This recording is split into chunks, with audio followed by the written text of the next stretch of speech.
आणि चर्चा सुद्धा करू नका, नाही तेव्हा एवढ्या काय उठवू नका, कुणाला तरी बदनाम करायला जाऊ नका, माझी विनंती आहे सगळं. आणि ज्याला जायचं ते करू द्या, उघड लपून राहत नाही. तुमच्या घरागणिक आमची माणसं आहेत लक्षात,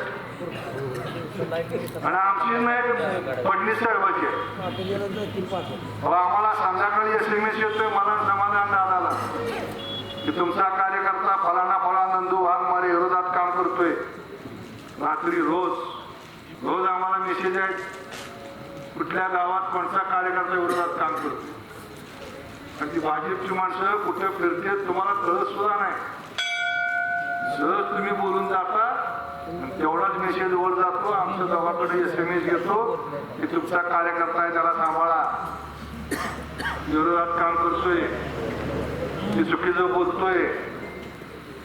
त्यामुळे माझी विनंती आहे, ज्याला जायचे करू द्या, कोणाला त्याला काय आपण अडवू शकत